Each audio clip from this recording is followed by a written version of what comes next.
जन्नत दोज़ख से या रब क्या करो, आरज़ू है हम तुझे देखा करो। जन्नत जहन्नम दी बखी मुमिन मुसलमाনের तो आरजू मुमिन मुसलमानদের तमन्ना आकांक्षा कारे देखा जोरे को कारे देखा अल्लाह रे देखते पाরলেই তো बस রবকে দেখতে পারা মানে জীবন সার্থক। তবে আল্লাহকে দেখার একটা সুযোগ আসেনি আছে না কই এই ঠিক আছে কোন জায়গা জান্নাতে। এখন আল্লাহর কোরআন ওইটার সাথে যদি আমাদের সম্পর্ক থাকে তো আমরাও আল্লাহওয়ালা হয়ে গেল। ইন্না লিল্লাহি তাআলা আহলিন রাসূল বলেন আল্লাহর পরিবারভুক্ত কিছু মানুষ আছে, আল্লাহর পরিবারভুক্ত মানুষ। আল্লাহর হাবিব সাল্লাল্লাহু আলাইহি ওয়াসাল্লাম বলেন আল্লাহর দলের মানুষ, আল্লাহর পরিবারের মানুষ। সাহাবায়ে কেরাম বলেন ইয়া রাসূলুল্লাহ মান হুম, ওরা কারা? নবীজি সাল্লাল্লাহু আলাইহি ওয়াসাল্লাম বলেন হুম আহলুল কোরআন আহলুল্লাহি ওয়া খাসাতুহু, যারা কোরআন ওয়ালা। রাসূল বলেন তারাই আল্লাহ ওয়ালা। সুবহানাল্লাহ। যারা কোরআন ওয়ালা তারাই আল্লাহর পরিবারভুক্ত মানুষ। তো নুরানি তালিমুল কোরআন, কোরআনী মাদ্রাসা, আবেগ, ভালোবাসা, মহব্বত, আন্তরিকতা এই প্রতিষ্ঠানের সাথে কম থাকতো না বেশি থাকতো? জোরে কোন কেন বলে আমাদের কিছু আবেগের জায়গা আছে, সবারই আবেগের জায়গা আছে। মুমিন মুসলমানদের আবেগের জায়গা আল্লাহ, রসুল, কোরআন, হাদিস। এই চার জিনিস আমাদের আবেগের জায়গা। আল্লাহ, রসুল, কোরআন, হাদিস, এই চার জিনিস আমাদের আবেগের জায়গা। এজন্য রসুলের কথা শুনলে আমাদের কেমন লাগে বলে মন চায় রসুলকে যদি একটা বার দেখতে পারতাম। দেখার মনে চায় না? রসুলকে দেখার মনে চায় না কেন? রসুল শব্দ শুনলেই মনে চায় যদি একটা বার দেখতে পারতাম। সাহাবায়ে কেরাম রসুলকে দেখেছেন, আমরা তো দেখিনি। তবে আমরা না দেখলেও আমাদের মর্যাদার কথা আছে। নবী আলাইহিস সালাতু ওয়াস সালাম বলেন ওয়াদিতানি লাউ রাআইতু ইখওয়ানি, আল্লাহ রাসূল বলেন আমার বড় মন চায় আমি যদি আমার ভাইদেরকে দেখতে পারতাম। নবীর সাহাবায়ে কেরাম বলেন ইয়া রাসূলুল্লাহ আমরা কি আপনার ভাই নয়? নবীজি বলেন আনতুম আসহাবি, তোমরা তো হলে আমার সাথী, তোমরা হলে আমার সঙ্গী, তোমরা হলে আমার কাছের মানুষ। তবে আপনার ভাই কারা? নবী বলেন আল্লাযীনা লাম ইয়াতু বাদু, যারা এখনো দুনিয়াতে আসে নাই, পরবর্তীতে আসবে, আমাকে না দেখেও ঈমান আনবে। তো আমরা ওই দলে, রসুলের ভাই। রসুল বলছেন যদি আমি আমার ভাইদেরকে দেখতে পারতাম, মানে আমরা রসুলকে দেখি নাই এরপরেও ঈমান আনছি, মর্যাদা কম আমাদের না আছে? রসুল বলছেন যদি আমি তাদেরকে দেখতে পারতাম। আক্ষেপ করেছেন, আফসোস করেছেন। তো যারা দেখেছেন আলহামদুলিল্লাহ, আমরা দেখি নাই কিন্তু রসুলের কথা শুনলে মন চায় যদি রসুলকে দেখতে পারতাম। মাথুন না আপনারা দেখবার মনে চায়নি? এই যে আবেগ, এই যে ভালোবাসা, এই ভালোবাসাই আমাদেরকে জান্নাতের পথ দেখাবে ইনশাআল্লাহ। নবী আকরাম একটা ছোট ঘটনা আমি শুনে আপনাদেরকে। রাসূল করিম সাল্লাল্লাহু আলাইহি ওয়াসাল্লামের যুগে সাহাবায়ে কেরাম যারা রাসূলের খেদমত করেছে, এর মধ্যে একজন আনাস রাদিয়াল্লাহু তাআলা আনহু রাসূলুল্লাহর খেদমত করেছেন। পুরোটা জীবনই রাসূলের খেদমতে। রাসূল দোয়া দিয়েছেন আল্লাহ আমার আনাসের হায়াতে বরকত দিও, মালে বরকত দিও, আওলাদে বরকত দিও, মাফ করে দিও। বলেন রাসূলের দোয়ার বরকত এমন যে আমার জীবদ্দশায় 120 জন ছেলে মেয়ে দেখছি। সুবহানাল্লাহ, 120 জন। এখন উনি বলেন সম্পদও বাড়ছে, আল্লাহ তাআলা আমার হায়াতও বৃদ্ধি করেছে, সন্তানও বাড়ছে। আশা করি 4 নম্বর দোয়াও আল্লাহ কবুল করবেন। 4 নম্বরটা কি? মাফির দোয়া, জান্নাতের দোয়া। নবী আলাইহিস সালাতু ওয়াস সালামের খাদিম রাসূলুল্লাহ সাল্লাল্লাহু আলাইহি ওয়াসাল্লাম আবু সাল্লাম বলেন, কুন্না কুউদান ফি মসজিদ হিমস, আমরা হিমসের জামে মসজিদের মধ্যে বসা। হিমস সিরিয়ার অন্তর্ভুক্ত, শামের অন্তর্ভুক্ত। নবীজি বলেন, আল্লাহুম্মা বারিক লানা ফি শামিনা ওয়া ইয়ামানিনা, আল্লাহ আমাদের সিরিয়ায় বরকত দাও, শামে বরকত দাও, আমাদের ইয়ামানে বরকত দান করো। নবী দোয়া করেন, সিরিয়ার জন্য দোয়া করেন, যে সিরিয়া গত কয়েকদিন আগে বিজয় হইল, আলহামদুলিল্লাহ বলেন। নবী ওই সিরিয়ার জন্য দোয়া করতেন, আল্লাহুম্মা বারিক লানা ফি শামিনা ওয়া ইয়ামানিনা, আল্লাহ তাআলা আমাদের শামে বরকত দান করো, আমাদের ইয়ামানে বরকত দান করো। সাহাবীরা বলেন, ইয়া রাসূলুল্লাহ ওয়া ফি নাজদিনা, আমাদের নাজদের মধ্যে যেন আল্লাহ বরকত দান করেন। নাজদ একটা এলাকার নাম। নবী বলেন, নাম হুনাকা যালাজিল ওয়াল ফিতান, এখানে ভূমিকম্প হবে, ফিতনা ফাসাদ হবে। নাজদের জন্য রাসূল দোয়া করলেন, সিরিয়ার জন্য দোয়া করলেন, ইয়ামানের জন্য দোয়া করলেন। ওই সিরিয়ার হিমসের জামে মসজিদে আবু সাল্লাম বলেন, আমরা সবাই বসে আছি, এমন সময় তাকায় দেখি আল্লাহর একজন বান্দা, সুন্দর দাড়িওয়ালা, সুন্দর টুপিওয়ালা, চেহারার মধ্যে শুধু নূর আর নূর।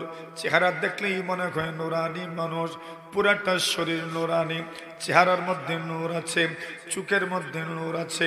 তাকায় দেখেন যে ওই তাকানোর মধ্যে বরকত আছে, ওনার মুখের মধ্যে বরকত, কথাবার্তার মধ্যে বরকত, চেহারার মধ্যে বরকত। আল্লাহর বান্দা বলেন, আমরা তাকায় দেখি সুন্দর মানুষ হঠাৎ করে দাঁড়াইলেন। আল্লাহু আকবার, কত সুন্দর মানুষ আমরা আমাদের জীবনেও দেখি নাই, ওনাকে এর আগে দেখি নাই, ওনার পরিচয় আমাদের কাছে জানা নাই। একজন বললেন, ওনাকে কি তোমরা কেউ চিনো? বললেন, না, আমরা ওনাকে চিনি না। উনি পরিচয় দিলেন, হাযা খাদামা রাসূলুল্লাহ সাল্লাল্লাহু আলাইহি ওয়াসাল্লাম। আল্লাহু আকবার, ওই সুন্দর মানুষ, সুন্দর চেহারার মানুষ, ওনার পরিচয় দিলেন, হাদা খাদামা রাসূলুল্লাহ সাল্লাল্লাহু আলাইহি ওয়াসাল্লাম। ওনার পরিচয় হলো ইনি রাসূলুল্লাহ সাল্লাল্লাহু আলাইহি ওয়াসাল্লামের খিদমত করেছেন। সুবহানাল্লাহ, নবীর খেদমত করেছেন।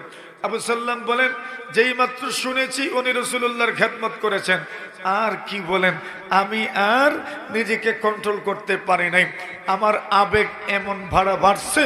আরে রাসূলের খেদমত করেছেন মানে রাসূলুল্লাহর খেদমত করনেওয়ালা মানুষকে পেয়ে গেলাম, আর কি চাই? আপনি বলেন, আমি সাথে সাথে দাঁড়ায় গেলাম, ফানাগাদতুলি আসআলাহু, আমি দাঁড়িয়ে গেলাম, দাঁড়িয়ে ওনাকে প্রশ্ন করলাম, আল্লাহর বলি গো, আপনি বলেন না এমন কিছু হাদিস আমাদেরকে বর্ণনা করেন যা ইতিপূর্বে আমাদের কাছে কেউ বর্ণনা করেন নাই, কেন ওই প্রশ্ন করলাম? আমার মনের ধারণা উনি রাসূলুল্লাহর খেদমত করেছেন, এমন কিছু গুরুত্বপূর্ণ বিষয় উনি জানবেন যা অন্যরা জানেন না। বুঝা গেল নবী শব্দ শুনলেই আমাদের আবেগ বাড়ে না কমে? যদি বলেন বাড়ে। এখন নুরানি তালিমুল কোরআন মাদ্রাসা, কোরআনের তালিমের মাদ্রাসা, কোরআনের সাথে আমাদের আবেগ কম না বেশি? বেশি। রসুলের সাথে আমাদের আবেগ কম না বেশি? আমাদের আবেগ বেশি।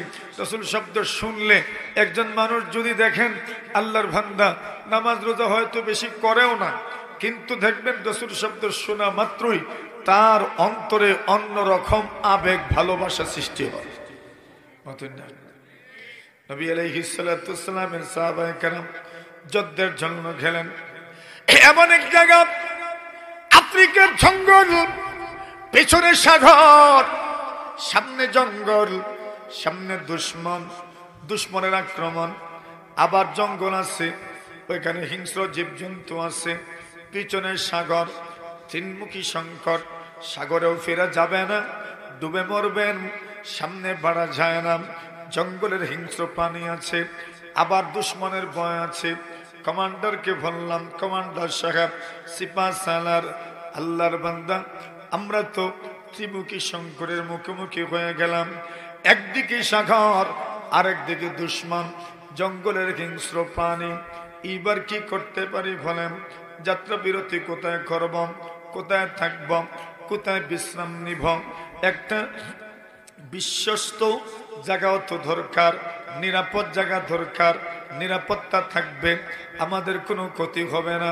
দুশমন আক্রমণ করলে প্রতিহত করতে পারবো এমন স্থান তো থাকার দরকার। আল্লাহর নবীর সাহাবী বলেন, তো আমরা আর কি করতে পারি? আমরা তো আল্লাহর দ্বীনের ঝান্ডাকে বুলন্দ করার জন্য এসেছি। আমাদের তৌফিক মতো যা করার তা তো আমরা করলাম। এইবার সামনে যা আছে ওটার জন্য আল্লাহর কাছে দোয়া করেন। আল্লাহ ওয়াদা দিয়েছেন, ইন তানসুরুল্লাহ ইয়ানসুরুকুম, যদি তুমি আল্লাহকে সাহায্য করো, আল্লাহর ওয়াদা হলো আল্লাহ আপনাকে সাহায্য করবেন। ইন তানসুরুল্লাহ ইয়ানসুরুকুম, আপনি আল্লাহকে সাহায্য করবেন, আল্লাহ আপনাকে সাহায্য করবেন। আল্লাহর কাছে চাও। এইবার সাথীরা বলেন, আপনি তো নেতা, আপনি হইলেন লিডার, আপনি দোয়ার জন্য হাত তোলেন। আল্লাহর নবীর সাহাবী উনি হাত তুললেন আর দোয়া করলেন, আয় আল্লাহ, আমরা তো ত্রিমুখী সংকটের সম্মুখীন, পিছনের সাগর, সামনে দুশমনের ভয়, আবার জঙ্গলের মধ্যে হিংস্র প্রাণী আছে, কি করব বলেন? আল্লাহু আকবার। ওনার দিলে ইলহাম হয়ে গেল। আল্লাহর নবীর সাহাবী এইবার জঙ্গলের হিংস্র প্রাণীগুলোকে সম্বোধন করে বক্তব্য দিতে লাগলেন। জোরে জোরে বলেন সুবহানাল্লাহ। আমরা মানুষকে সামনে নিয়ে বক্তব্য দেই, আমরা মানুষকে সামনে নিয়ে কথা বলি, তারপরও কত কথা মানানো যায় না। নিজের সন্তানকে কথা মানানো যায় না, নিজের অধীনস্থ মানুষকেও কথা মানানো যায় না, নিজের পরিবারের মানুষকেও সব সময় কথা মানানো যায় না, নিজের ছাত্রদেরকে সব সময় কথা মানানো যায় না। আল্লাহর নবীর সাহাবী জঙ্গলের হিংস্র প্রাণীগুলোকে সম্বোধন করে বক্তব্য দিবেন। কি চমৎকার একটা কথা, কি আশ্চর্য একটা কথা। জঙ্গলের জীবজন্তুকে সম্বোধন করে বক্তব্য দিবেন। আল্লাহু আকবার। জঙ্গলে যত জীবজন্তু আছে তারা তো আল্লাহর মখলুক। মানুষ হইল আশরাফুল মখলুকাত, সমস্ত মখলুকের মধ্যে শ্রেষ্ঠ কে? জোরে বলেন। সমস্ত মখলুকের মধ্যে শ্রেষ্ঠ মখলুকের নাম হইল মানুষ। আল্লাহর দুনিয়াতে এমন কিছু মানুষও ছিলেন যারা মখলুকের ভাষা বুঝতেন। আল্লাহু আকবার। আল্লাহ পরমার্থিকারে আলম অনেক সময় অনেক মখলুকের জবান খুলে দেন, ওই মখলুকগুলো কথা বলতে থাকেন।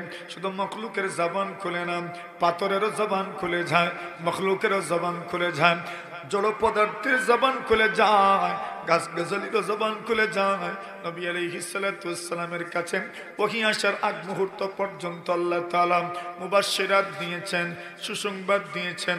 আল্লাহ রাসূল সাল্লাল্লাহু আলাইহি ওয়াসাল্লাম রাস্তা দিয়ে হেঁটে যেতেন।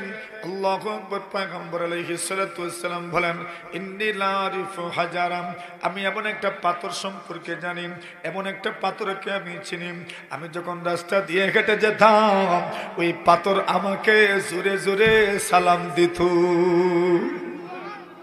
আল্লাহ নবী বলেন, ওই পাথর আমি এখনো চিনি।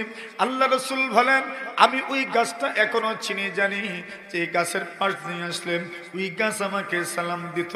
গাছের জবান আল্লাহ পাক খুলে দিতেন, পাথরের জবান আল্লাহ পাক খুলে দিতেন। ও ভাই, এটা মুবাশশিরাত ছিল। ওহী আসার আগ মুহূর্ত পর্যন্ত আল্লাহ পরমার্থিকারে আলম নবী করিম সাল্লাল্লাহু আলাইহি ওয়াসাল্লামকে অলৌকিকভাবে সুসংবাদ প্রদান করেছেন। ওই সুসংবাদের মাধ্যমে রাসূল বুঝতে পেরেছিলেন আমি কিছু একটা হতে যাচ্ছে, কোন গুরুত্বপূর্ণ দায়িত্ব আমার কাঁধে অর্পিত হতে যাচ্ছে, কোন গুরু দায়িত্ব আমার কাঁধে অর্পিত হতে যাচ্ছে। এরপরে তো আল্লাহ পরমার্থিকারে আলম নবীজিকে স্বপ্ন দেখানো শুরু করলেন। রাসূলুল্লাহ সাল্লাল্লাহু আলাইহি ওয়াসাল্লাম বলেন, প্রায় ধারাবাহিক 6 মাস পর্যন্ত আমি স্বপ্ন দেখেছি। ওহী সূচনা হয়েছে স্বপ্নের মাধ্যমে। জোরে বলেন সুবহানাল্লাহ। নবীজি বলেন, আমি যে স্বপ্ন দেখতাম ওই স্বপ্নটা সূর্য যেমন সকালে উদিত হলে স্পষ্ট দেখা যায়, ওই স্বপ্নগুলো যেগুলো আমি রাত্রে স্বপ্ন দেখতাম সকালবেলা ওইগুলো আমার মতো আমার কাছে আমার সামনে সূর্যের মতো স্পষ্ট হয়ে আসতো। সুবহানাল্লাহ। তো পাথরেরও জবান আছে, খাজরেরও জবান আছে। নবী করিম সাল্লাল্লাহু আলাইহি ওয়াসাল্লামের সামনে কত মাখলুক পর্যন্ত কথা বলেছে। যেই কথাটা বলতে চাই, রাসূলুল্লাহ সাল্লাল্লাহু আলাইহি ওয়াসাল্লামের সাহাবায়ে কেরাম এইবার জঙ্গলের জীবজন্তুকে সম্বোধন করে বলেন, আইয়াতুহাস সিবাউ ওয়াল হাশারাত, এর জঙ্গলের হিংস্র প্রাণী, এর জঙ্গলের কীট পতঙ্গ, এর জঙ্গলের প্রাণীগুলো শোনো। আইয়াতুহাস সিবাউ ওয়াল হাশারাত, এ জঙ্গলের হিংস্র প্রাণী, এর জঙ্গলের কীট পতঙ্গ, তোমাদেরকেই সম্বোধন করে বলছি, তোমাদেরকেই শোনাইতে চাই, তোমাদেরকেই সম্বোধন করছি। এইবার উনি ওনার মূল বক্তব্য তুলে ধরলেন। বক্তব্য তুলে ধরার আগে নিজের পরিচয়টাও তো তুলে ধরা দরকার। উনি ওনার পরিচয় তুলে ধরলেন, নাহনু আসহাবু রাসূলিল্লাহি সাল্লাল্লাহু আলাইহি ওয়াসাল্লাম। আমি যে কথা বলছি আমার ব্যক্তিগত পরিচয় দিচ্ছি না, আমার বংশীয় পরিচয় দিচ্ছি না, আমার গোত্রীয় পরিচয় তোমাদের সামনে তুলে ধরছি না, আমার খানদানি পরিচয় তোমাদের সামনে তুলে ধরছি না। আমাদের পরিচয় দিচ্ছি নাহনু আসহাবু রাসূলিল্লাহি সাল্লাল্লাহু আলাইহি ওয়াসাল্লাম। আমাদের পরিচয় হলো আমরা মুহাম্মদুর রাসূলুল্লাহ সাল্লাল্লাহু আলাইহি ওয়াসাল্লামের সাহাবায়ে কেরাম। সুবহানাল্লাহ। দেখছেন পরিচয় দিয়েছেন কি? নানু আসহাবু রাসূলিল্লাহ সাল্লাল্লাহু আলাইহি ওয়াসাল্লাম, আমরা নবী করিম সাল্লাল্লাহু আলাইহি ওয়াসাল্লামের সাহাবায়ে কেরাম। এইবার এদের কানে যখন পৌঁছলো নানু আসহাবু রাসূলিল্লাহি সাল্লাল্লাহু আলাইহি ওয়াসাল্লাম, এরা তো এখন পরিচয় জেনে ফেললেন যে এরা নবীর সাহাবায়ে কেরাম। এইবার নিজের মূল বক্তব্য তুলে ধরছেন। নিজের মূল বক্তব্য তুলে ধরতে গিয়ে বলেন, তোমরা জঙ্গলের মধ্যে আসো, এটা তোমাদের জন্য নিরাপদ জায়গা, এই অরণ্য এই জঙ্গল তোমাদের জন্য নিরাপদ জায়গা। কিন্তু আমরা তো বনি আদম, আমরা নবী সাল্লাল্লাহু আলাইহি ওয়াসাল্লামের সাহাবায়ে কেরাম, আমাদের সম্পর্ক আকায়ে নামদার তাজদার মদিনা সরকারে তো আলম সৈয়দুল কাউনাইন ফখরে মওজুদাত বিশ্ব নবী নবী করিম সাল্লাল্লাহু আলাইহি ওয়াসাল্লামের সাথে আমাদের সম্পর্ক, নবী আকরাম সাল্লাল্লাহু আলাইহি ওয়াসাল্লামের সাহাবায়ে কেরাম। এইবার আমাদের মূল বক্তব্যটা শোনাম। এই জঙ্গল থেকে আপনারা চলে যান, এই জঙ্গল আপনাদের নিরাপদ জায়গা, কোনো সন্দেহ নাই। কিন্তু নবীর সাহাবায়ে কেরাম জঙ্গলের মধ্যে কিছুদিনের জন্য অবস্থান করবেন, এই জন্য আপনারা জঙ্গল থেকে চলে যান। ফা ইন্না নাজিলুন, ওই জঙ্গল থেকে আপনারা চলে যান, ওই জঙ্গল থেকে আপনারা চলে যান। আল্লাহর নবী সাল্লাল্লাহু আলাইহি ওয়াসাল্লামের সাহাবী বক্তব্য দিলেন। বক্তব্যের প্রভাব কেমন ছিল, বক্তব্যের প্রতিক্রিয়া কেমন ছিল? আল্লাহু আকবার। দুনিয়ার কিছু মানুষের কথার মধ্যে বড় আসর আছে, দুনিয়ার কিছু মানুষের কথার মধ্যে বড় আসর, দুনিয়ার কিছু মানুষের কথার মধ্যে বড় আসর আছে। কোন মানুষের মাধ্যমে আপনার হিদায়াত হবে আপনি জানেন না, কোন মানুষের কথার মাধ্যমে আপনার হিদায়াত হবে আপনি জানেন না। কিছু কিছু ছোট্ট ছোট্ট ছেলে মেয়েদের কথা মানুষের দিলে রেখাপাত করেন। আবু হানিফা রাহিমাহুল্লাহু তাআলা রাস্তা দিয়ে হেঁটে যাচ্ছেন, ওই সময় দেখেন ছোট্ট একটা মেয়ে রাস্তা দিয়ে হেঁটে যায়। বৃষ্টির সময় রাস্তা পিছলা হয়ে গেছে, পিচ্ছিল রাস্তা, একটু যদি অত সতর্কতার সাথে চলাফেরা করেন পড়ে যাওয়ার সম্ভাবনা আছে। ইমাম সাহেব রাহমাতুল্লাহি আলাইহি বলেন, ওগো আল্লাহর বান্দি শোনো, ওগো আল্লাহর বান্দি শোনো, একটু সতর্কতার সাথে তুমি হাঁটাহাঁটি করো, যদি পড়ে যাও তবে তোমার পা ভেঙে যেতে পারেন, তোমার অপূরণীয় ক্ষতি হয়ে যেতে পারেন। ওই ছোট্ট মেয়েটা কি বলেন, আল্লাহর ওলি ঘম, ওগো ইমামে আজম, ইমামে আবু হানিফা, আমি যদি পড়ে যাই তাহলে শুধু আমার ক্ষতি হবে, এজন্য আমার এত সতর্কতার দরকার নাই। কিন্তু আপনি যদি পড়ে যান, আপনি যদি পা পিছলে যান, তাহলে শুধু আপনার ক্ষতি হবে না, পুরো একটা জাতির ক্ষতি হয়ে যাবে। সুবহানাল্লাহ। দেখছেন কত গুরুত্বপূর্ণ কথাটা বলছে, কত আকল, কত বুদ্ধি, কত বিবেক আল্লাহ তাআলা এই ছোট্ট মেয়েকে দান করেছেন। এটা আল্লাহ তাআলার দান ভাই। কার দান? জোরে বলেন। আল্লাহ তাআলা কিছু মানুষকে এমন আকল এমন বুদ্ধি দান করেন, এটা বয়সের সাথে এটার কোনো ধরা না। আল্লাহর খাস রহমত যার উপর থাকে, আল্লাহ তাআলা সত্যিই তাকে এমন জাহানত, এমন প্রখর মেধা শক্তি, জ্ঞান, বুদ্ধি, আকল, বিবেক আল্লাহ দান করেন। দেখবেন অনেক ছোট্ট ছোট্ট আছে, এরা এমন এমন কথা বলে আমরা জীবনে ওই কথাগুলো কল্পনাও করতে পারি না। মা আছে না নেই? আল্লাহর খাস রহমত এদের উপরে আছে। আমরা উঠতে কই আর কি, একবারে ফুড়া মাটির তৈরি, নতুন ফুড়া মাটি বিষয় না, এর উপর খাস কি আছে? রহমত আছে। আল্লাহর খাস রহমত আছে। এখন আসেন নবী আকরাম সাল্লাল্লাহু, এখন আল্লাহ তাআলা তো কিছু মানুষের জবানের মধ্যে বড় আসর রাখছে। ওই বুজুর্গের কথা তো আপনাদের জানাই আছে, কত ওয়াজ জীবনে শুনছেন। আল্লাহর এক বুজুর্গ বান্দা, দরবেশ মানুষ, পীর মানুষ, ওলি মানুষ, সুফি মানুষ, রাস্তা দিয়ে যাচ্ছেন। দরবেশ তো এমনিতেই চিনা যায়, এদের ধ্যান খেয়াল শুধু আখেরাত, দুনিয়া নিয়ে এদের কোনো চিন্তাই নেই। এমন কিছু মানুষও দুনিয়াতে আসে না নেই? এমন কিছু মানুষও দুনিয়াতে আসে, এদেরকে দরবেশ বলা হয়, এদেরকে সুফি বলা হয়। আমরা সবাই সুফি হইতে পারবো না, দরবেশ হইতে পারবো না। দুনিয়াও দরকার, আখেরাতও দরকার। পারবা? পারবেন না। আবু বকরের যদি মতো ইমান যদি হইতো তোরা সব দিয়ে একবারে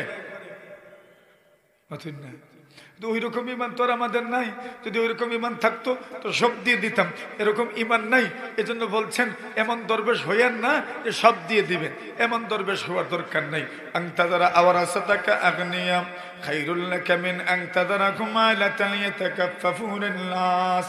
আল্লাহ রাসূল বলছেন নিজের ওয়ালি ওয়ারিস যারা আছে এদেরকে মোটামুটি স্বাবলম্বী করে রেখে যাওয়া, এটা উত্তম আপনার জন্য ভিক্ষুকের মতো রেখে যাওয়ার চাইতে। সুবহানাল্লাহ। দেখেন এটা ইসলামের ব্যালেন্স, এটা ইসলামের ভারসাম্যতা। ওই দিকে যাই না। এখন দরবেশ মানুষ, বুজুর্গ মানুষ রাস্তা দিয়ে যাচ্ছেন।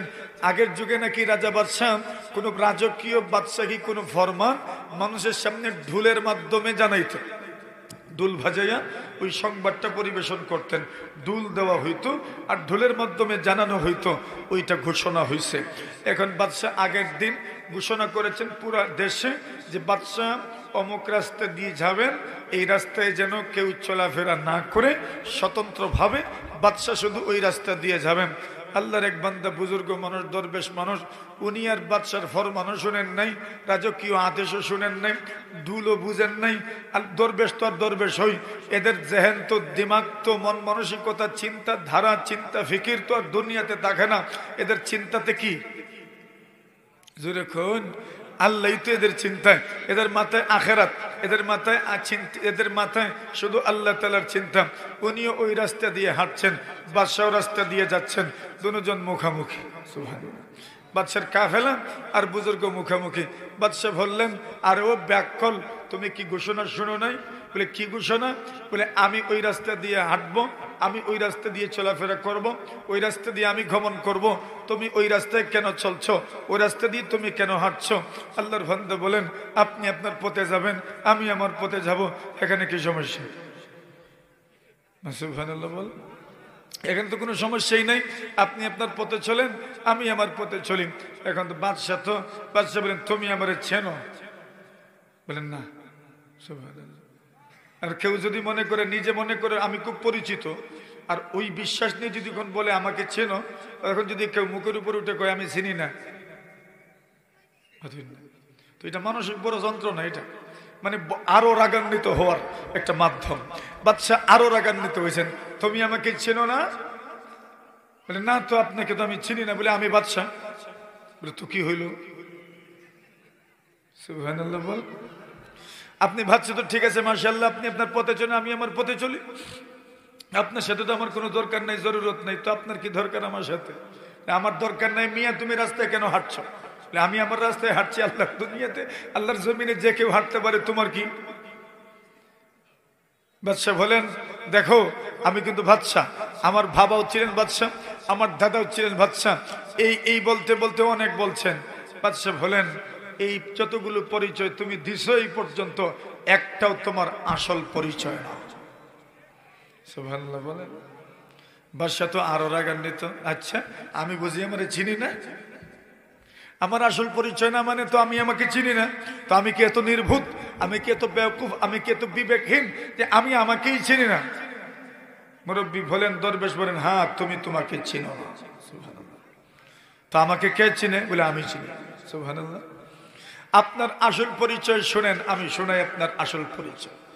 আউয়ালুকা নুতফাতুন কাদিরাম ওয়া আখিরুকা জিফাতুম মাদিরাম ওয়া আনতা বাইনা যালিকা তাহমিলুল নাদিরাম। উনি পরিচয় দিলেন, হে বাদশা শুনো, তুমি বাদশাহ, তোমার পরিচয় দিয়েছো, তুমি বাদশাহ। শোনো আমি তোমার পরিচয় দেই। আউয়ালুকা নুতফাতুন কাদিরাম, আপনার প্রথম পরিচয় হলো আপনার শুরু হয়েছে নাপাক বীর্যের মাধ্যমে, নাপাক পানির মাধ্যমে, ওয়া আখিরুকা জিফাতুম মাযিরা, আপনার শেষ হলো আপনি লাশ হয়ে যাবেন, আপনি নাপাক হয়ে যাবেন, আপনাকে মানুষ গোসল দিবে, আপনি লাশ যখন হয়ে যাবেন আপনাকে আর মানুষ আপনার নাম ধরে বলবে না। লাশ যখন উঠানে থাকে, আঙ্গিনায় যখন লাশ থাকে, তখন কেউ বলে না অমুক বাহিরে আছে, সবাই বলে লাশ বাহিরে। যখন ঘর থেকে বাহিরে নেওয়া হয় তখন বলা হয় না আব্বাকে বাহিরে আনো, তখন সবাই বলে লাশকে বাহিরে আনো। সবাই লাশ বলে, মানে লেশ মানে কিচ্ছুই না, কোনো অস্তিত্বই নাই, কোনো মর্যাদাই নাই, কোনো অবস্থান নাই, কোনো সম্মান নাই, বরং তুমি নাপাক হয়ে যাবে। শুরুও তোমার নাপাক, শেষও তোমার নাপাক। আর মধ্যখানে দুনিয়াতে যতদিন চলাফেরা করো তোমার পেটের ভিতরে নাপাক পেশাবার পায়খানা বিদ্যমান। এর মানে শুরুও নাপাক, শেষও নাপাক, মধ্যখানে যতদিন চলাফেরা করো পেটের ভিতরে নাপাক জিনিস পেশাবার পায়খানা। শুরু যার নাপাক, শেষ যার নাপাক, শুরু যার অপবিত্র জিনিস দিয়ে, শেষ যার অপবিত্র হয়ে, মধ্যখানে যেই ব্যক্তি পেটের ভিতরে পেশাব পায়খানা নিয়ে চলে, অপবিত্র জিনিস নিয়ে চলে, ওই ব্যক্তির আবার পরিচয় বাদশা কেমনে হয়? ওই ব্যক্তির আবার পরিচয় এত বড় বড় ডিগ্রি কেমনে হয়? তোমার শুরুও নাপাক, তোমার শেষও নাপাক, তোমার মধ্যখানে জীবনটা চলাফেরা করার ক্ষেত্রে তোমার পেটের ভিতরে নাপাক, এটাই তোমার পরিচয়, এটা আমার পরিচয়।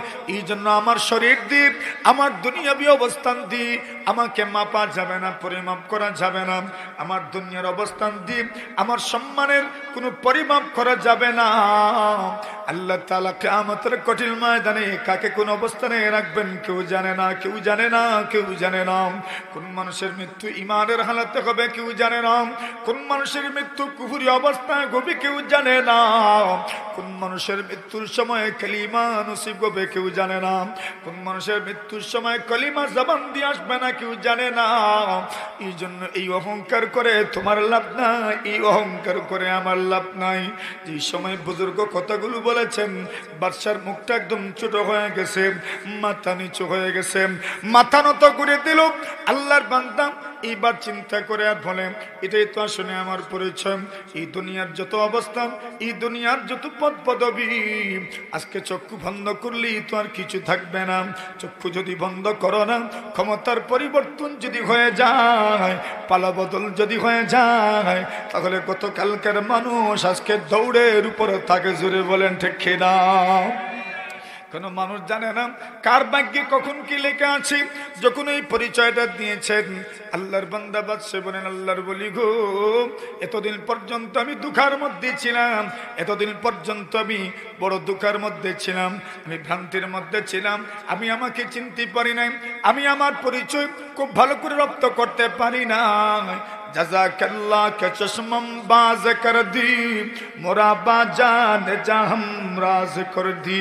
আল্লাহর বলি গো, এতদিন পর্যন্ত আমার দৃষ্টি খোলা ছিল না, আমি অন্তরের দিক থেকে একদম বাহারা ছিলাম, একদম বধির ছিলাম, আমার অন্তর দৃষ্টি খোলা ছিল না। আজকে আপনি আপনার কথাগুলো বলে আমার অন্তরের দৃষ্টি আপনি খুলে দিয়েছেন। এইবার বুঝতে পেরেছি সত্যিকার অর্থে আমার আসল পরিচয় কি। আল্লাহ যেন আপনাকে উত্তম বিনিময় দান করেন। ওই লোকটার যখন ইন্তেকাল হলো, বুজুর্গ মারা গেলেন, ওই বুজুর্গকে একজন স্বপ্নে দেখে আল্লাহর বান্দা প্রশ্ন করেন, আল্লাহর বলি আল্লাহ আপনার সঙ্গে কি ব্যবহার করেছেন? বুজুর্গ স্বপ্নের মাধ্যমে বলেন, আমার ওই ছোট্ট কথার মাধ্যমে বাদশার যে পরিবর্তন হয়েছিল, ওই কথার কারণে আল্লাহ পরবর্তীকারে আলম আমাকে জান্নাতুল ফেরদাউসের মেহমান বানায়া দিয়েছেন। কার কথা কখন আসর করে কেউ বলতে পারে না। কোন মানুষের কোন সময় পরিবর্তন হয়, কোন সময় হিদায়াত হয় কেউ বলতে পারে না।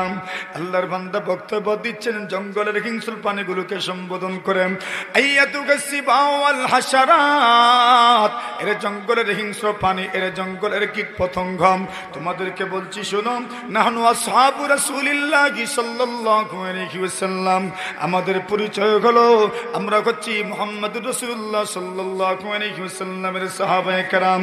ইরতাহিলু আন হাযিহিল গাবা, ওই জঙ্গল থেকে তোমরা সফর করো, ফা ইন্না নাজিলুন, কিছুক্ষণের মধ্যেই ওই জঙ্গলে আমরা অবস্থান নিব। আল্লাহু আকবার।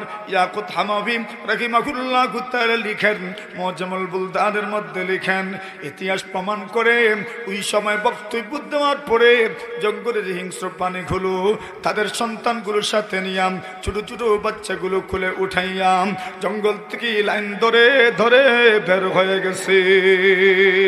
সুবহানাল্লাহ। পরিচয় কি দিচ্ছেন? নানু আসহাবু রাসূলিল্লাহ, আমরা নবীর সাহাবায়ে কেরাম। জোরে বলেন না সুবহানাল্লাহ। এটা সম্পর্ক, ওইটার নাম নিসবত। নবী আকরাম সাল্লাল্লাহু আলাইহি ওয়াসাল্লামের যুগ চলে গেল। ওমর রাদিয়াল্লাহু তাআলা আনহুর খেলাফতের আমলে একবার দেখা গেল মদিনায় বৃষ্টি নেই, বৃষ্টির দরকার। এখন বৃষ্টি পাওয়ার জন্য এক আমল আছে, ওই আমল হইল নামাজ। কি ওইটাকে কি নামাজ বলে? ইস্তিসকার নামাজ বলে, বৃষ্টির নামাজ বলে। কিতাবুল আপনার দেখবেন হাদিসের কিতাবের মধ্যে আছে বাবু সালাতিল ইস্তিসকা, ইস্তিসকার নামাজ। ইস্তিসকার নামাজ, ইস্তিসকার নামাজ মানে বৃষ্টি তলব করা, বৃষ্টি চাওয়া। নবী আকরাম সাল্লাল্লাহু আলাইহি ওয়াসাল্লাম জুমার খুতবা দিচ্ছেন, এক সাহাবী দূর থেকে আসলেন, আসার পরে বললেন, ইয়া রাসূলুল্লাহ, ইয়া হাবিবাল্লাহ, আল্লাহর নবী গো, ও আল্লাহর হাবিব, আমরা তো বড় কঠিন পরিস্থিতির মধ্যে দিনাতিপাত করছি। বলে কি পরিস্থিতি? উনি বললেন, ইয়া রাসূলুল্লাহ, ইয়া হাবিবাল্লাহ, হালাকাল মাল ওয়াজাআল আয়াল, আমাদের সম্পদগুলো নষ্ট হয়ে গেছে খরার কারণে, অনাবৃষ্টির কারণে সম্পদ ধ্বংস হয়ে গেছে। ইয়া রাসূলুল্লাহ ওয়াজাআল আয়াল, আমাদের আত্মীয়স্বজন, আমাদের খেশা করিব, আমাদের বন্ধু বান্ধব, আমাদের অধীনস্থ যারা আছে এরা ভুখা, এরা ক্ষুধার্ত, আমাদের চতুষ্পদ জন্তুগুলো পর্যন্ত ক্ষুধার্ত। ইয়া রাসূলুল্লাহ, দোয়া করেন আল্লাহ যেন আমাদেরকে বৃষ্টি দান করেন। নবীজি জুম্মার খুতবায় থাকাকালীন সময়ে হাত উপরের দিকে উঠাইলেন, হাত উপরের দিকে উঠাইলেন। নবী আকরাম সাল্লাল্লাহু আলাইহি ওয়াসাল্লাম দোয়া করলেন, আল্লাহ আমাদেরকে বৃষ্টি দান করো। সাহাবায়ে কেরাম বলেন, আমরা তাকায় দেখেছি মদিনার মধ্যে কোনো আবর ছিল না, কোনো বাদল ছিল না, কোনো মেঘমালা ছিল না। নবী দোয়া করতে দেরি, বাদল আসতে দেরি না, মেঘমালা আসতে দেরি না, একটু পরেই বৃষ্টি শুরু হইল। বৃষ্টিতে ভিজে ভিজে আমরা বাড়িতে গিয়েছি। এক সপ্তাহ বৃষ্টি হয়েছে। কয় সপ্তাহ? কি তা কেন বুই গাও, যদি এক সপ্তাহ বৃষ্টি হতো আর কিছু থাকবো? কিছুই থাকতো না। একবারে মনো নদী থেকে শুরু করে গাং টাং যা আছে, রাস্তাঘাট যা আছে সব ভাঙবে। এখন পরের সপ্তাহ, এক সপ্তাহ ধারাবাহিক বৃষ্টি, পরের সপ্তাহ আবার নবী আকরাম সাল্লাল্লাহু আলাইহি ওয়াসাল্লামের খেদমতে হাজির হইছেন ওই সাহাবী অথবা অন্য কেউ। বললেন, ইয়া রাসূলুল্লাহ, হালাকাল মাওয়াশি ওয়া সুরিফাতিত তুরুক, ইয়া রাসূলুল্লাহ, চতুষ্পদ জন্তুগুলো ডুবে মারা যাচ্ছে, ইয়া রাসূলুল্লাহ, রাস্তাঘাট ভেঙে গেছে। আল্লাহ রাসূল দোয়া করেন আল্লাহ যেন বৃষ্টি সরায় দেন। নবীজি জুম্মার খুতবায় থাকাকালীন সময় আবার দোয়া করলেন, আল্লাহুম্মা হাওয়ালাইনা ওয়ালা আলাইনা, আল্লাহুম্মা আলাল আকামি ওয়াল আজাম ওয়াসসিরাব ওয়াল আওদিয়া ওয়া মানাবিতিশ শাজার। আল্লাহ তাআলা আপনি বৃষ্টি সরায় দেন, আপনি বৃষ্টি সরায় দেন। সাহাবী বলেন, নবীজি যেই দিকে ইঙ্গিত করেছেন, যেই দিকে হাত দিয়ে ইঙ্গিত করেছেন, আল্লাহ বৃষ্টি সরায় দেন, আল্লাহ বৃষ্টি সরায় দেন, আল্লাহ বৃষ্টি সরায় দেন। সাহাবায়ে কেরাম বলেন, আমরা তাকায় দেখি নবী যেই দিকে ইঙ্গিত করেছেন হাত দিয়ে, বাদল, আভর, মেঘমালা ওই দিকে চলে গেছে। জোরে বলেন, আরো জোরে।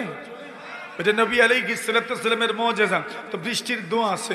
নবী আকরাম সাল্লাল্লাহু আলাইহি ওয়াসাল্লাম প্রথম যখন মদিনা প্রবেশ করলেন, আরে মদিনার মধ্যে এমন অবস্থা ছিল, পুরা পৃথিবীর মধ্যে সবচেয়ে অস্বাস্থ্যকর শহর ছিল মদিনা। মদিনার পূর্বের নাম ছিল ইয়াসরিব।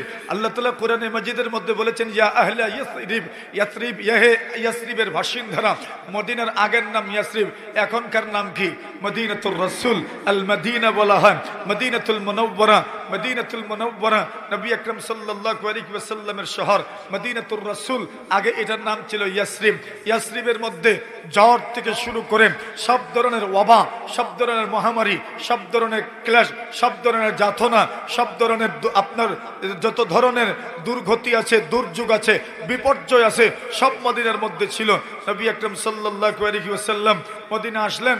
মদিনা আসার পরে আল্লাহর কাছে দোয়া করলেন, আয় আল্লাহ, মদিনার জ্বর, মদিনার বুখার, মদিনার তাপ আপনি অন্যদিকে ফিরাইয়া দেন। সুবহানাল্লাহ। নবীর দোয়ার বরকতে কি হয়েছে?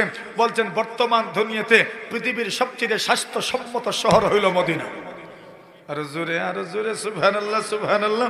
পৃথিবীর সবচেয়ে স্বাস্থ্যসম্মত শহর কোনটা? মদিনাতুর রাসূল সাল্লাল্লাহু আলাইহি ওয়াসাল্লাম। নবী আকরাম সাল্লাল্লাহু আলাইহি ওয়াসাল্লামের যুগে সাহাবায়ে কেরাম কবিলে উরাইনা, কবিলে উকাল উরাইনার কিছু মানুষ মদিনা আসলেন। ফাজতাওয়াল মদিনা, আসার পরে দেখলেন মদিনার আবহাওয়া একদম অনুকূলে, মদিনার আবহাওয়া অনুকূলে। এখন ওনারা অসুস্থ হয়ে পড়লেন। নবী আকরাম সাল্লাল্লাহু আলাইহি ওয়াসাল্লাম বললেন, সদকার উট আছে, সদকার উট আছে, আপনার যাকাতের উট এসেছে, ওই উটগুলোর পাশে যাও আর ওই উটগুলোর দুধ তোমরা পান করো আর পেশাব তোমরা বাহিরে আপনার লাগাও, বাহিরে তোমরা পেশাব লাগাইতে থাকো, তোমরা সুস্থ হয়ে যাবে। এইভাবে চিকিৎসা পর্যন্ত করা হয়েছে, হারাম জিনিস দিয়েও চিকিৎসা করা হয়েছে। ওহির মাধ্যমে আল্লাহ জানিয়ে দিয়েছেন ওই চিকিৎসা ছাড়া এরা সুস্থ হবে না। রসুল ওই চিকিৎসাই এদের সামনে আপনার প্র্যাকটিস করেছেন। পেশাব লাগানো হয়েছে শরীরে, ওরা সুস্থ হয়ে গেছে। এত আপনার কঠিন একটা জায়গা ছিল মদিনা। নবী আসলেন, দোয়া করলেন, আল্লাহ মদিনার জ্বর, মদিনার বুখার, মদিনার তাপ, মদিনার অবা, মদিনার বালা, মদিনার মুসিবত, মদিনার দুর্যোগ, মদিনার বিপর্যয় আপনি সরায়া দেন। সুবহানাল্লাহি ওয়া বিহামদিহি। মদিনার সব দুর্যোগ বিপর্যয় আল্লাহ সরায়া দিয়েছেন। এরপর রাসূল সাল্লাল্লাহু আলাইহি ওয়াসাল্লাম বললেন, আলা আনকাবিল মাদিনাতি মালাইকাতুন লা ইয়াদখুলুহা আদ-দাজ্জাল ওয়ালা তাউন। নবী আকরাম সাল্লাল্লাহু আলাইহি ওয়াসাল্লাম বলেন, আরে মদিনার ফটকের চতুর্দিকে আল্লাহর ফেরেশতারা থাকবেন, তরবারি নিয়ে পাহারাদারি করবেন। মদিনা শহরের ভিতরে দাজ্জাল ঢুকতে পারবে না, মদিনা শহরের ভিতরে কোন ধরনের প্লেগ, মহামারী, কলেরা ঢুকতে পারবে না। এগুলো বুঝা গেল দোয়ায় কাজ হয়নি না, দোয়ায় কাজ হয়নি। আহলে ইলম যেখানে আছেন, মাদ্রাসা যেখানে আছে, এখানে দোয়া হয়, আলেমরা দোয়া করেন, ছোট্ট ছোট্ট তালিবুল ইলমরা দোয়া করে, এর বরকতে আল্লাহ পরবর্তীকারে আলম সব ধরনের ওবা, সব ধরনের বালা, সব ধরনের মুসিবত থেকে রক্ষা করেন। এটা বুঝো আয়নি, আমরা মাথন না বুঝো আয়নি। যেই কথা বলছিলাম, নবী আকরাম সাল্লাল্লাহু আলাইহি ওয়াসাল্লামের সাহাবায়ে কেরাম, ওমর রাদিয়াল্লাহু তাআলা ঝোঁক, অনাবৃষ্টির কারণে মদিনার মানুষ বড় কষ্টের মধ্যে দিনাতিপাত করছে। এমন সময় বৃষ্টির জন্য দোয়া হবে, কিন্তু ওমর রাদিয়াল্লাহু তাআলা মিশরের গভর্নর আমর ইবনুল আসের কাছে সাহায্যের জন্য আবেদন করেছেন। বিশাল পরিমাণ সাহায্য পাঠিয়েছেন। 3 দিনের ভিতরে সাহায্য শেষ হয়ে গেল। খলিফাতুল মুসলিমিন ওমর রাদিয়াল্লাহু তাআলা চিন্তা করলেন, মাত্র 3 দিনে এত বিশাল পরিমাণ সাহায্য কেমনে শেষ হইল? তদন্ত কমিটি গঠন করলেন। তদন্ত কমিটি কোনো রিপোর্ট জমা দিতে পারলেন না। শেষ পর্যন্ত ওমর রাদিয়াল্লাহু তাআলা নিজে তদন্তে নামলেন। সুবহানাল্লাহ। তদন্তে নামার পরে সাহাবায়ে কেরামদেরকে নিয়ে পরামর্শ করলেন, বলো কি বিষয়? 3 দিনের ভিতরে বিশাল পরিমাণ সাহায্য কেমনে শেষ হয়ে গেল? সাহাবায়ে কেরাম কেউ উত্তর দিচ্ছে না। পিছন থেকে একজন দাঁড়িয়ে বললেন, খলিফাতুল মুসলিমিন, 3 দিনের ভিতরে বিশাল পরিমাণ সাহায্য শেষ হয়ে যাওয়ার পিছনে একমাত্র কাউকে দায়ী করা গেলে আপনি খলিফা ওমরকে দায়ী করা যাবে। সুবহানাল্লাহ। পারবেননি রাষ্ট্রপ্রধানের সামনে এমন কথা বলতে। ওদের হিম্মত ছিল, এরা জানতেন আমরা ক্লিন ইমেজওয়ালা, জানতেন দুর্নীতির কোনো দাব্বা আমাদের নাই, জানতেন ওমরও এমন মানুষ, দলিল দিয়ে কথা বললে ওমর খুব সহজে গ্রহণ করে নেবেন। সুবহানাল্লাহ বলেন।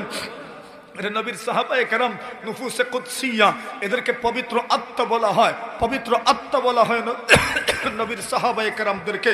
আবার রাহা কুলুবা, যাদের অন্তর পরিষ্কার, যাদের অন্তর পাক, এদের অন্তরের মধ্যে কোনো কলুষতা নাই, এদের অন্তরে কোনো কদর্যতা নাই, এদের অন্তরে কোনো লৌকিকতা নাই, কোনো ভনিতা নাই, কোনো কৃত্রিমতা নাই, এমন অন্তরওয়ালা নবীর সাহাবায়ে কেরাম। নবী আকরাম সাল্লাল্লাহু আলাইহি ওয়াসাল্লামের সাহাবী ওমর ইবনুল খাত্তাব রাদিয়াল্লাহু তাআলা বললেন, বলো তো দেখি কারণ কি? এইবার কারণ বললেন। খলিফাতুল মুসলিমিন নবীজির আমল হইল, কানা রাসূলুল্লাহ সাল্লাল্লাহু আলাইহি ওয়াসাল্লাম ইদা হাযাবাহু আমরুন ফাযাআ ইলা সালাহ।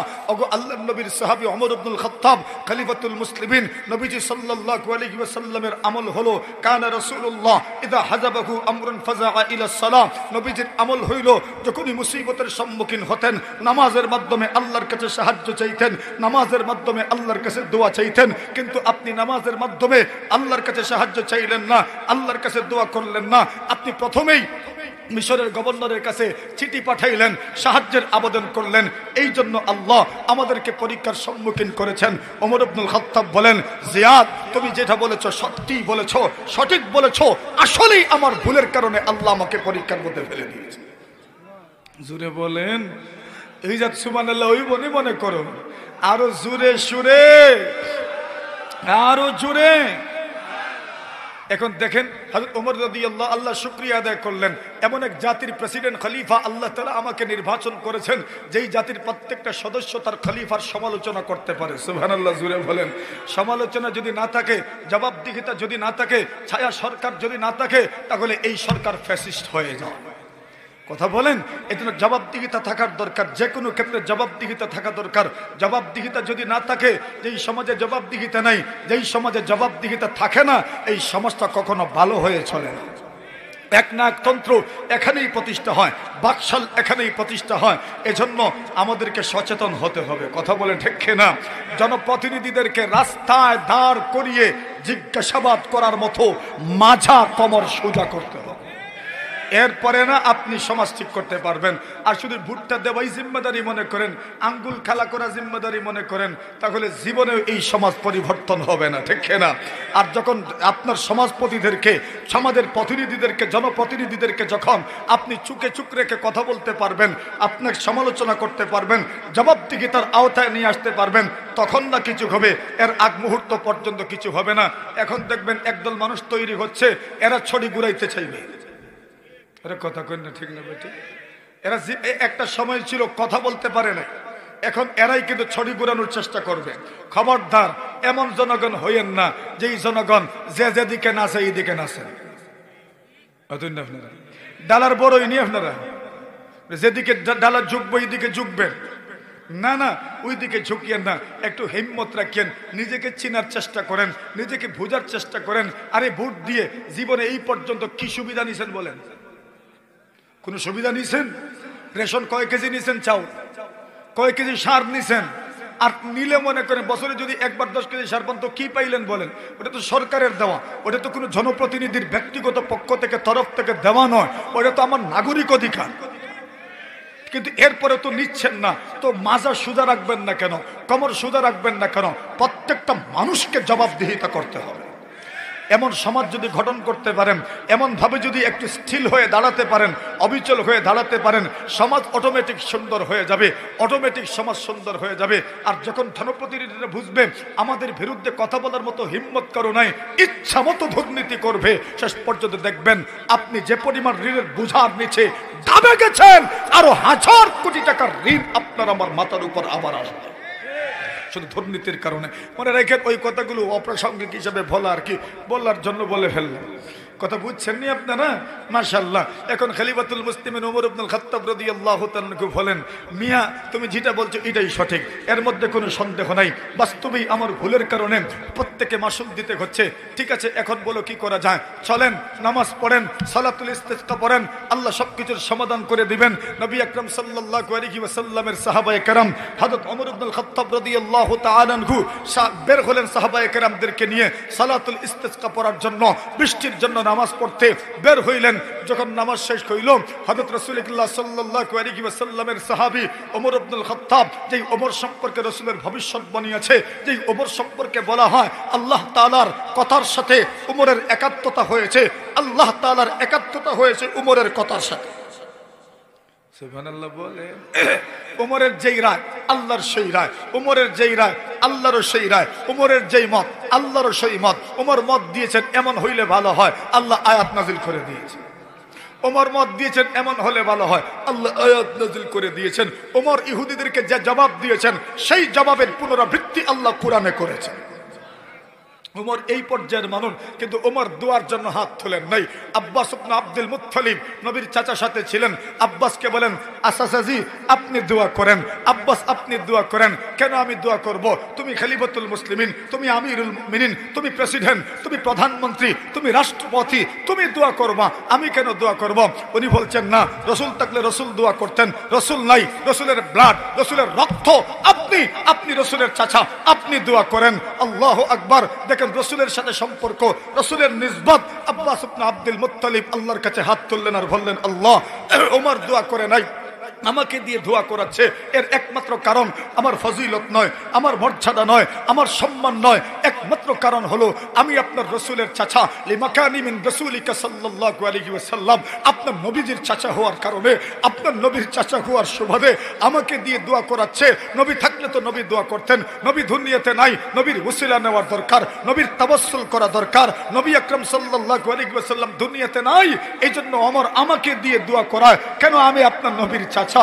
আয় আল্লাহ, আমার লাজ রক্ষা করিয়েন, নবীজির লাজ রক্ষা করিয়েন। আল্লাহ আপনি বৃষ্টি দান করেন। চাচা দোয়া করেছেন, বাতিজার ওসিলা দিয়ে, রসুলের ওসিলা দিয়ে আল্লাহ তাআলা সাথে সাথে বৃষ্টি দান করেছেন। তাহলে বোঝা গেল রসুল আমাদের আবেগের জায়গা, কোরআন আমাদের আবেগের জায়গা।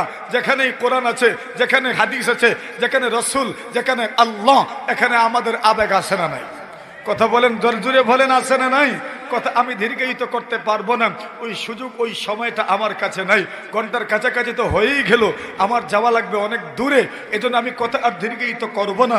মাত্র কয়েকটা কথা আরো বলছি, খুব মনোযোগ দিয়ে শুনবেন। এই প্রতিষ্ঠান, এখানে তালিমুল কোরআন, কোরআনে মজিদের তালিম দেওয়া হয়। যেখানেই আল্লাহর কোরআনের তালিম হয়, ওই জায়গা সম্মানী হয়, ওই জায়গা ইজ্জতওয়ালা হয়। বিশ্বাস হয়নি আপনাদের? বলেন মাতুন না আপনারা, বিশ্বাস আসেনি? ওই জায়গায় ইজ্জতওয়ালা হয়। এই জায়গা একদিন সাক্ষী দিবে, কিয়ামতের দিন ওই জায়গা সাক্ষী দিবে, এই মাঠ সাক্ষী দিবে, যেদিকে হেঁটে হেঁটে আপনি এসেছেন ওই জায়গাগুলো সাক্ষী দিবে। আপনি যা করেছেন এই প্রতিষ্ঠানের জন্য, ওই আপনার পায়ের নিচের পাড়া আপনার জন্য সাক্ষী দিবে, ওই মাটি আপনার জন্য সাক্ষী দিবে, ওই বাতাস আপনার জন্য সাক্ষী দিবে, ওই সময়টা আপনার জন্য সাক্ষী দিবে, আমার জন্য সাক্ষী দিবে। এই দুনিয়াতে বস এটাই তো, এমন আমল করা দরকার যে আমল নিঃস্বার্থভাবে আপনি আল্লাহর জন্য করেছেন। এমন নিঃস্বার্থ কিছু আমল থাকার দরকার। আসেনি? বলে জোরে কই না, আসেনি?